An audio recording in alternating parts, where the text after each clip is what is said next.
तो चलिए दोस्तों, हम सीखते हैं एक नया फॉर्मूला और इस बार हम पता करेंगे giving the correct answer for injection. इससे पहले वाले हमें एग्जाम्पल में हमने टैबलेट के बारे में सीखा।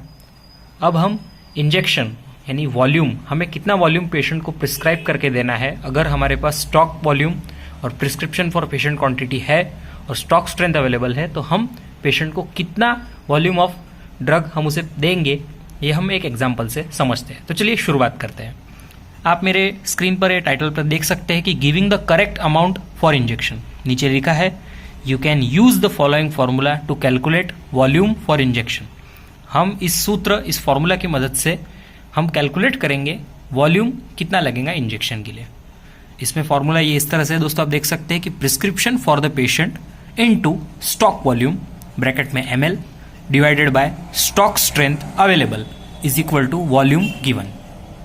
अगर हमारे पास ये सब वैल्यू अवेलेबल है तो हम उससे वॉल्यूम हम कैलकुलेट करेंगे। तो चलिए एग्जांपल देखते हैं। Your patient has been prescribed 50 mg of pethidine as injection. हमारे पेशेंट को has prescribe 50 mg of pethidine injection दिया गया है। The stock strength available is, हमारे पास जो स्टॉक स्ट्रेंथ अवेलेबल है 100 mg इन 1 ml, मतलब हमारे ईच ml में 100 mg ऑफ ड्रग रहेगा।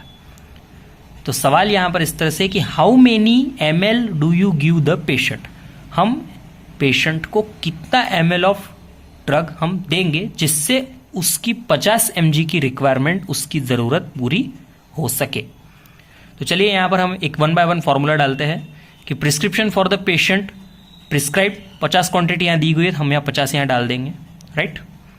स्टॉक वॉल्यूम, स्टॉक वॉल्यूम मतलब हमारे 1 ml में कितना प्रतिशत हमारा ड्रग अवेलेबल है, इसका मतलब ये होता है।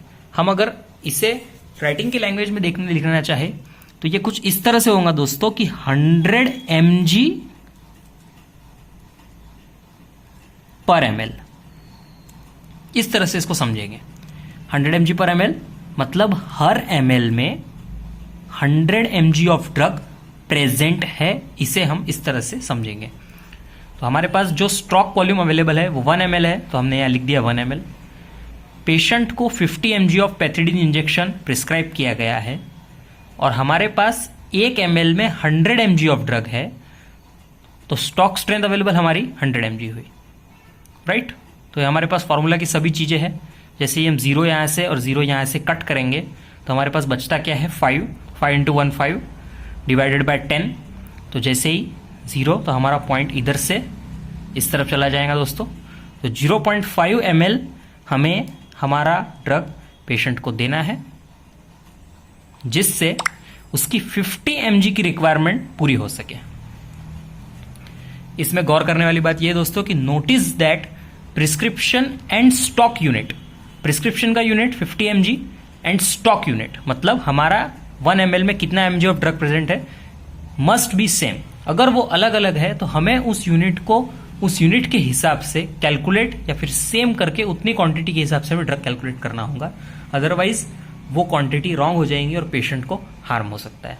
तो अगर दोस्तों आपको मेरा ये एग्जाम्पल वॉल्यूम और टैबलेट, वेट और ml के टैबलेट में अगर मेरा एग्जाम्पल समझ में आया हो तो प्लीज़ वीडियो को लाइक कर दीजिए, शेयर कर दीजिए और आपके कमेंट्स मुझे डेफिनेटली कीजिएगा। तो मैं आपको और एग्जाम्पल इसी वे में समझाऊंगा ताकि आपका ये कंसेप्ट मैट्रिक कन्वर्शन का क्लियर हो सके। अगर आपको मेरा वीडियो पसंद आया दोस्तों तो प्लीज़ लाइक, शेयर और सब्सक्राइब कर दीजिए and press the bell icon. This is pharma professional community channel. I will definitely help you always, anytime, anywhere. Thank you.